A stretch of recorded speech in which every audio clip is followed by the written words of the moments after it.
Senate President Godswill Akpabio has warned against the misuse and politicization of religion, describing it as a threat to Nigeria's democratic values and social harmony. He called for unity and peace while speaking at a high-level discussion on religion and democracy in Abuja, organized by the National Peace Committee, the Kukah Center, and the European Union. Represented by Senator Adams Oshomole, Akpabio noted that religious violence undermines democracy and social cohesion. He cited Mahatma Gandhi's word, an eye for an eye only ends up making the whole world blind, to urge Nigerians to end the cycle of religious strife and promote mutual respect. He emphasized the need for collective action by government officials, religious leaders, and civil society to foster peaceful coexistence. Akpabio stressed the importance of turning places of worship into sanctuaries of peace where dialogue and compassion prevail over conflict. He also reiterated the significance of safeguarding Nigerians' rights to worship freely in a diverse religious environment. Speaker of the House of Representatives, Honorable Abbas also condemned the politicization of religion, calling it a major challenge to Nigeria's democracy. Represented by House Majority Leader Honorable Julius Ihonvere, Abbas warned that exploiting religious sentiments for electoral gain erodes democratic principles such as justice, equality, and representation. On his part, Reverend Matthew Hassan Kukah, the Catholic Archbishop of Sokoto Diocese, highlighted the country's struggle with governance and religious divisions. He lamented that many Nigerians die in the name of both democracy and religion. Kukah noted that while democracy has delivered some positive outcomes, Nigeria remains deeply divided. He emphasized the need for a secular space to allow democracy and human rights to flourish. Nze, I will start with you. You are a clergyman. What is your take on the politicization of religion in Nigeria? Thank you very much. First, I consider politicization of Nigerian religion as witchcraft.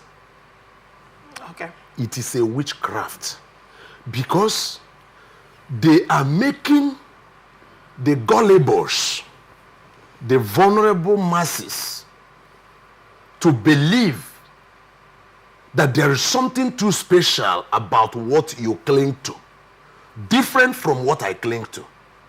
If you study Quran very well, you see that the author of Quran, which is Muhammad, gave a lot of credence to Jesus Christ.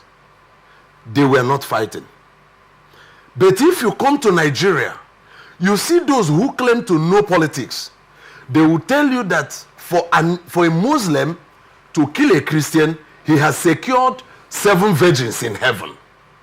7 virgins. I don't know what they will be doing with these virgins in heaven.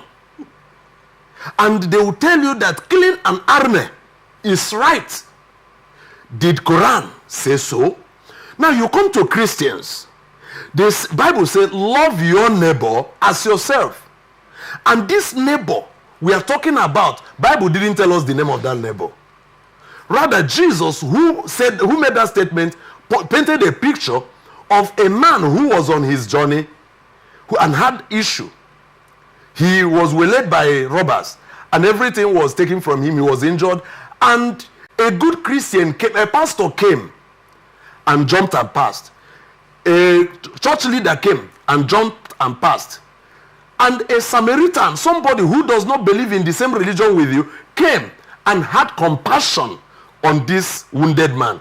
And Jesus asked the people, his audience, who was the neighbor to that man? They said the Samaritan. Jesus says, that you should do. Now, how can I, a Christian, see a Muslim and feel that he is my enemy just by merely carrying chaplet in his hand? And the Muslim sees me and consider that I'm an enemy by barely seeing me wearing cross or carrying Bible. Now, this thing happens within the grassroots. Why is it that it does not happen at the upper class? You look at them up there. No, they don't quarrel. When they come to share the loot collected from the commonwealth of the people, they become one. There is no ethnicism. There is no religion. even sometime there is no political differences. Like we saw Deju accusing some PDP people of serving tea in APC man's house and things like that. They, at that level, they relate. And some people justify it.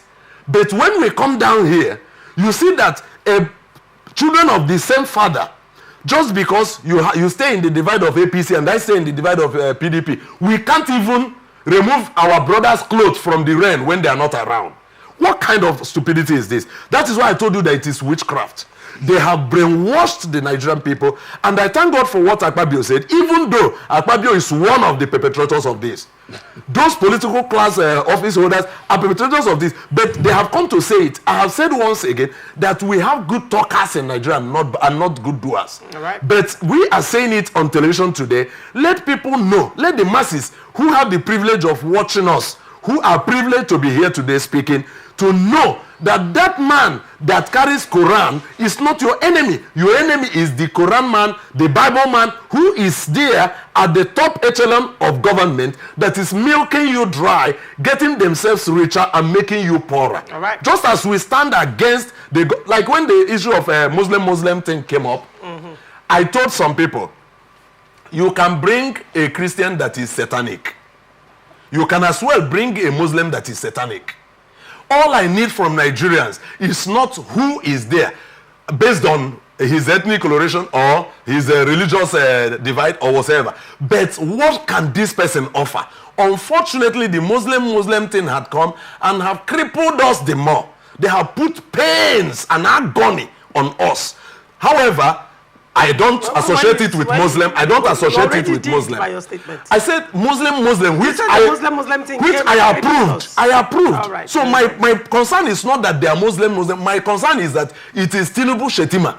All right. Whether Tinubu is Christian or Shetima is Christian or they are Muslim, I don't care. But the point is that what we need in Nigeria is cohabitation. We have to coexist. All right. Irrespective of where you are coming. You are a Fulani man, I am a Ikwere man, you are a Yoruba man, I am a Hausa man. We should cohabit because by whichever means we have been called together to live as Nigerians, I expect everyone to love one another. All right. You don't infringe on me, I don't infringe on you based on where I come from or based on the religious divide I belong to. All right. Chizi, what do you have to say to politicization of religion? I can't agree with him less. Interesting. I can't agree with him less. I'm glad you people agreed on one thing. I can't. For the first time in your show. No. I can't agree with him less. But let me say this. I wanted to just maybe put one or two things. Number one is that we have a way of not defining concepts very well. You know, the concept of who is a Christian and who is a Muslim. We have always defined we have always seen a Christian as a man who goes to church, or the Muslim as one who goes to mosque. We must differentiate between a Muslim and the person who you saw at the mosque. It's not that is not all the man who answers a Muhammad or who answers a Kingsley. Well, it's not talking about spirituality. No. Right? It's talking about religion. No, I'm coming. I'm just looking at that. And that is the reason why, because why I say so is, if you find a core Muslim, I'm sorry to mention Sir Ismail Ahmed, my brother and friend, my children stay with him. If you see a core Muslim and you see a good Christian, they cohabit. That's what I wanted to tell you. If you see the one who knows what he's doing, he cohabit. It is those who do this with Islam. And that is where we are coming. That's number one. Number two is the clergies, the pastors, the imams should know that there are mixed multitude in their churches. That when I stay in their church, that church, there is a Tinubu supporter in their church, there's an Obi supporter in their church. Don't bring your sentiment and tell me it's God. Be sure that it's not your sentiment. Don't bring your sentiment. Don't bring an Obi and tell me that Obi is going to be president. God says so, whereas that is not. Political prophecies. Political prophecies. That's the word. That's where I want us to understand. That people will come and begin to tell us that look, Obi is your own sentiment. Remember, it was also the church that told us article before Obi. Adam Baka. They told us all of that. Told us a dove. All of that. So we should know that you are a father. Primate Ayodele. You are a father of many people who were there. Do you know that sometimes you say, let's pray for this person? All through the time I went to church, in fact, I went to church and they were praying for B, I never said amen. Because like, how will I say amen? And that means I didn't pray with you. And that means that agreement is not an agreement, so it will not work. And most of us who were there knew that that is not where we are going. So sometimes it should be advisory. You can pray for anybody. Obama once said that in his church, he went there and then they introduced another person and he said, one of them said he was also going for Senate. One of them said, Obama was one of them. Meanwhile, he was one who won. So do you know that it brings down the church, it brings down the mosque, it brings down the Islam, it brings down the Christianity. You know why? If a pastor comes to you and say, I want Obi to be president, Obi is going to be president, Obi is not president, why is he going to be prophet? I believe. If an imam comes to say this person is going to be this person and it's not, why is he going to do that? No, Jesus. Can I? Go ahead. Now, he has said so we must note that we should be careful the way we do it. That I do not think God is interested in Nigeria. God is interested in Nigeria, but don't use God's name in vain. Don't bring God's name in vain. If you want to do a sentiment, you're a human being. Go and campaign because you're an influencer of people. They will not, you see, there's a time you believe a pastor to an extent that when you begin to say something, you say it's God speaking. And if that thing fails, it's God that failed. Please don't bring down our evangelism so that we're not pulling crowd. Then that's number one. Right. Number three is what he said. I can tell you there is no division. There is no division among the political class. There is no division. Remember, it was the Muslims, quote unquote, that brought Obasanjo. He was a Christian, right? Mm-hmm. Remember also that Obasanjo went and brought Yaradua. It's not about that. The best of families of Obasanjo today is Yaradua. Isn't it? Remember, it was IBB that were speaking. They come together. They were all together. It is only when they disagree amongst themselves that they come to we vulnerable. That play the religious card, the ethnic card. He's doing it because he's a Igbo man. He's doing it because he's a Christian. That's how they do Christianity. That's how they do. I was asking Saidu one day. We've been together for like 20-something years. So where is the difference? The day we quarrel now, I will not tell my children, Muslims hate Christianity. We don't talk about our own personal character, what we have done to ourselves. So it is us who are vulnerable, who buys into that. That's one of the things I like the Tinubu and the Setiba ticket. Remember, there was a ticket between the Abiola and the King Gibe. That we still have that Ethiopian mentality, thinking that maybe a King Gibe and a Abiola would have been wonderful. Mm-hmm. So Nigeria didn't talk about religion at all. Nigeria didn't even talk about, nobody cared about who is going to be where and all of that. Mm-hmm. They were talking about Abiola, they were talking about King Gibe, and he knew if you saw the debate those people had with Tofa, you knew that was good. I don't know why that, even if they weren't going to do, but they gave Nigeria some top up. You could see debate. The vice presidential debate was wonderful. The presidential debate was wonderful. So nobody was talking about, they were talking about Abiola and Tofa. They weren't talking about religion. But you know what? Even here. So I tell them it's not about a Tinubu. It's not about a Shetima. In fact, I'm even looking, do you know there's no constitutional provision that says that a South person must take a vice president from the North? Mm-hmm. It's just to satisfy some ethnic. Why did it look at a certain person? So if Obi could take any other person, but the question is, let us come together and see how we can work the nation. It is done for the masses like us, for the masses, not for the bourgeois like Nzedem, for the masses like us who are at the dam. Please, all of us know that they are overusing us. But when you were talking about the role of the clergy, because I think when you're talking about politicization of religion, yes, the masses are on the receiving side. Yes. Because, religion is the opium of the masses, and in Nigeria, Nigerians are very religious, and it has become a weapon in the hands of politicians. Now, let us look at religious persuasion, as a form of weapon. Yeah, sure. In the hands of politicians, and how clergymen are very guilty. Now, during electioneering season, these politicians, that is when they remember churches, that's when because clergymen are hungry for the money they receive from politicians. We'll welcome them, collect monies, and say certain things. You can talk about states that Thanksgiving is the order of the day instead of governance. You can talk about states where you see a sitting governor, you know. I mean, at some point in this country, a clergyman who was highly placed at that point, I don't want to be very vivid in my description, was accused of money laundering at the federal level with his private jets, linked directly to the government, and he's a clergyman of high repute. So when you look at these things, what can we look, when we are talking about religious politicization, the role of the clergy so-called, I mean, is it not time? And then again, the fact that most of these clergies are politicians as well. See, Larissa, I have said it here openly. I have engaged a pastor as a person, a big, very big pastor. I told the pastor, what you are doing, I'm using my word. Pastor, you don't carry JC or will ruffle you. Because when you come with JC inside the field, I will not play you as pastor. I will play you as my fellow pastor, a bishop, you did that too. Let me remind you. Allow me. I was a bishop. Go ahead. I beg go. When you carry JC come, I will not allow you Scorpio. Well, you know, it's no longer a pastor's thing. It's now politicians.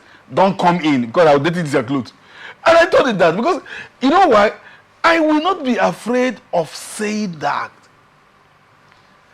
The same Malachi that talked about tithe. It is the same Malachi that told us the kind of money we should receive. Meaning that there are certain money you shouldn't receive. If not that you may not know how the money comes. As a holy man. Yes, there are 30 things you should say in the altar. Pay your tithe, but if you stole government money, don't pay. If you did laundry, don't pay. Yahoo. If you do Yahoo, don't pay. The offering and tithe will reduce to 90%. It will come down. How would church make money? No, that the church can make money without power. But God's power is more important than the money. So when you tell them that these are those things that spoils the altar, all right, announce it and let me see. All right, very quickly. Nze, as we round up the show very quickly, you have 30 seconds or 50 seconds to... I think that would be too small to allow a clergyman discuss religious... Unfortunately, we're out of time, so you can just round up. No problem about it. Just for the first time you see me and Chizzy agreeing on some certain things, it is too obvious that the wearers of the collar are desecrating the collar. Okay. And we are allowing, just like Chizzy said, the players in the field of politics to ruffle us as we meddle with them. I'm a clergy and I have right to be a politician. Sure. But the question is, what kind of politics do I play? Right. Now, politics is a game, but not a dirty game. It's just that those who play the game are dirty. Those who play the game are dirty. But if we can understand it from the angle of sanctity, from angle of holiness, then we know that there is someone to whom we are accountable to. And that person is God. Right. So in as much as we talk to people about God and Satan, we talk in favor of God against Satan, we should also talk in favor of those who will give us better governance. Right. But when it comes to using it as a tool for politics, I say nay. All right. To that. All right. Thank you so much. And let Nigerian masses understand this and dissociate themselves from those who want to use religion and ethnicism to woo them into politics. All right. Thank you so much.